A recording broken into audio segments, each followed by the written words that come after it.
أعوذ بالله من الشيطان الرجيم بسم الله الرحمن الرحيم بسم الله الرحمن الرحيم فاذكروني أذكركم فاشكروني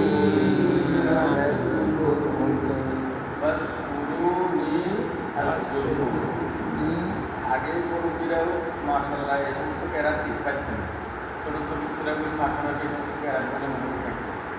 তো আসলে কোরআন মাজিদের একটা আয়াত যদি আমি মুখস্থ করতে পারি, মহিলারা যেরকম একটা অর্নামেন্টস গলার কানের গড়াই গল্প বলতে পারে না, একটা আত্মতৃপ্তিতে আমার কানের একটা জিনিস আছে, গলার একটা জিনিস আছে।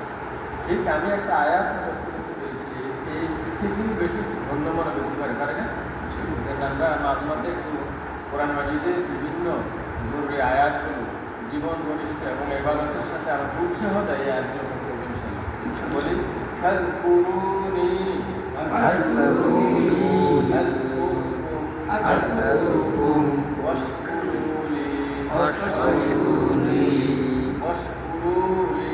واشكروا لي ولا تكفرون فاذكروني أذكركم واشكروا لي ولا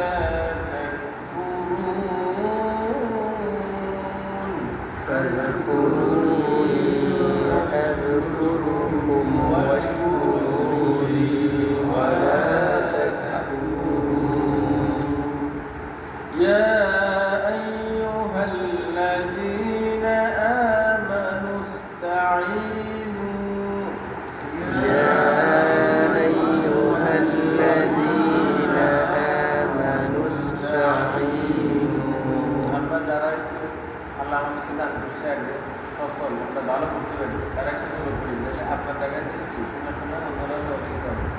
আবার ইয়া আইয়ুহাল্লাযীনা আমানু ইসতাঈনু يا أيها الذين آمنوا استعينوا বিস-সাবরি ওয়াস-সালাহ بالصبر والصلاة يا أيها الذين آمنوا استعينوا بالصبر والصلاة يا أيها الذين آمنوا استعينوا بالصبر والصلاة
করো, আমার জিকির করো। আমরা সারাক্ষণ কার নিয়ামত ভক্ষণ করতেছি? আল্লাহ। কার দয়া বেঁচে আছি? আল্লাহ। আমাদের সৃষ্টি করছেন কে? আল্লাহ। আবার নিয়ে যাবেন কে? আল্লাহ। চিরসুখের স্থান জান্নাত দেবেন কে? আল্লাহ। জাহান্নাম কার হাতে? যখন সকল কল্যাণ অকল্যাণ তার হাতে আমি সৃজিত হয়েছি, তার দ্বারা বেঁচে আছি, তাকে কি স্মরণ করা দরকার?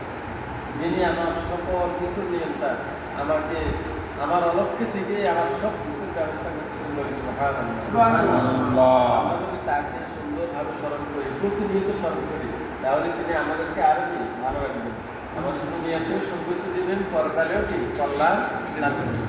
এই জন্য আল্লাহ তাআলা আমাদের কল্যাণার্থে আমাদেরকে বেশি বেশি তাকে জিকির করার, স্মরণ করার শিখে দিচ্ছেন। তিনি বলতেছেন ফাযকুরুনি আযকুরকুম, তোমরা আমাকে স্মরণ করো, আমিও তোমাদেরকে স্মরণ করবো। আয় ফাযকুরুনি বিল আমাল আযকুরকুম বিস সাওয়াব। তাফসীরে এসেছে যে তোমরা আমাকে স্মরণ করো জিকিরের মাধ্যমে, ইবাদতের মাধ্যমে, আমলের মাধ্যমে, আমি তোমাদেরকে প্রতিদান দিয়ে স্মরণ করবো। সুবহানাল্লাহ। দুনিয়ার মানুষকে যদি একটু স্মরণ করে, কিছু পাঠায় ব্যয়ের বাড়িতে, বন্ধু বাড়িতে, সেও তো আবার কি স্মরণ করে না? তো রব্বুল আলামিনের যদি আমরা পাক দরবারে যদি এভাবে ইবাদতের মাধ্যমে চলতে ফিরতে আমরা যদি জিকির শোকরের মাধ্যমে তাকে স্মরণ করি, অবশ্যই দুনিয়ার মানুষ থেকে তিনি আরো বেশি দেবেন না কম দেবেন? আরো অনেক বেশি দান করবেন। এই কারণে আমরা নিজেরাই ধন্য। জিকির দ্বারা কি আল্লাহ কোনো লাভ নেই? আল্লাহ কোনো লাভ কি নাই, আমাদেরই লাভ। এবং যে ব্যক্তি জিকির করতে করতে সে নিজের জবানকে জিহ্বাকে তুলতে পারেননি, কালকে আমি হাসতে হাসতে জান্নাতে প্রবেশ করি। আমরা যখনই আমরা অবসর পাবো, আমরা কিছুদিন আগে সূরা ইনশিরাহ আলাম ভাষা তেলাওয়াত করছিলাম, সেখানেও গেছে ফাইদা ফারাগতা ফানসাব, যখন তুমি অবসর পাবে তখন তুমি কঠোর পরিশ্রম করো, জিকির, নফল নামাজ, এগুলোতে আমরা লাগিয়ে দেবো। আমরা অহেতুক মোবাইল, বিভিন্ন ধরনের ডিভাইস অথবা গান মাধ্যম অথবা অনেক কথাবার্তা আছে না, বসে শুধু কথাবার্তা বলে। একজন মুমিন শুধু কথা বলার মধ্যে কোনো কল্যাণ খুঁজে পায় না। সে আল্লাহর সাথে যদি লাইন লাগাই দেয়, এইটাই তার রুহানি খোরাক পেয়েছে। সারাদিনে খাই, এগুলো হইল কিসের খোরাক? বডির খোরাক। আর জিকির আজকার, তেলাওয়াত, দিনী আলোচনা, মুযাকারা, এগুলো হলো রুহের খোরাক। বলেন তো বডির দাম বেশি না রুহের দাম বেশি? রুহের দাম বেশি। রুহ ছাড়া এই বডির কোনো দাম আছে? একটা লোক যদি লাশ হয়ে যায়, তাহলে ধরেন এই লাশটাকে নামালে 2 টাকা দিয়ে কেউ নিবে? রুহ ছাড়া এই বডির কোনো দাম নেই। আর রুহের উপরেই আমাদের সব কিছু চলা হবে। হ্যাঁ, আমাদের শাস্তি অথবা শান্তি। এই রুহটা ধরো সিম কার্ড। একটা সিম কার্ডের মধ্যে ব্যক্তির অনেক কিছু থাকে, তাই না? অর্থ লেনদেন থাকে, তার সকলের কন্ট্যাক্ট নাম্বার থাকে। মোবাইল ভেঙে চলে গেলেও তার সিমটাই কি আসলে ঠিক। আমাদের এই বডিটা যখন একসময় ডেড বডি হয়ে যাবে, আল্লাহ তাআলা আমাদেরকে নতুন করে কি আরো সুন্দর বিশাল আকারের একটা দেহ দিবেন না দেবেন? তাহলে আসলে কি বডি না রূহ? তাহলে রুহের খোরাক দেওয়া দরকার আছে না? রুহের খোরাক কি? ইবাদত। কারণ সেই ব্যক্তির রূহ তাজা, সেই ব্যক্তির রূহ জিন্দা, সেই প্রকৃত জিন্দা, যে করে হার হালাতে আল্লাহ জিকির করে। সুবহানাল্লাহ, আলহামদুলিল্লাহ, লা ইলাহা ইল্লাল্লাহ, সুবহানাল্লাহ, আলহামদুলিল্লাহ, লা ইলাহা ইল্লাল্লাহ। এইভাবে আমরা কি জিকিরগুলো করব। এরপরে আল্লাহ তাআলা বলছেন ওয়াশকুরুলি, আমার কি করো? শুকরিয়া আদায় করো। আল্লাহ তাআলা আয়াতে ব্যাখ্যা করছেন যে লা ইন শাকারতুম লা আযীদান্নাকুম ওয়া লা ইন কাফারতুম ইন্না আযাবি লাশাদীদ। যদি বান্দারা আমার সকল নিয়ামতের দিকে তাকাই থাকে, তুমি শুকরিয়া আদায় করো, আমি তোমাকে আমার নিয়ামত আরো বাড়াই দেব। সুবহানাল্লাহ। আপনি দেখেন না আপনার কি না আছে, আপনার যা আছে সবগুলো কার দান? আল্লাহ। আমরা মায়ের পেট থেকে আসতে একটা গেঞ্জি নিয়ে আসিনি, একটা প্যান্ট নিয়ে আসিনি, সেই থেকে নিয়ে যা ভোগ করেছি, যা করেছি, যা আমার বর্তমানে শরীরে আছে, আমার বাড়িতে আছে, আমার সন্তানাদি হয়েছে, জায়গা জমি হয়েছে, কারো ব্ল্যাকবোর্ড হয়েছে, সব কার দান? আল্লাহ দান। তিনি যাকে ইচ্ছা ইয়ারযুকু মান ইয়াশাউ বিগাইরি হিসাব, তিনি ধনীও বানান, দরিদ্রও কি বানান। সুতরাং আমরা শুকরিয়া আদায় করবো। আর যদি বলি যে ভাই কেমন আছেন, নেগেটিভ চিন্তা ভাবনা, না সত্যি ভাব, ঠিক না?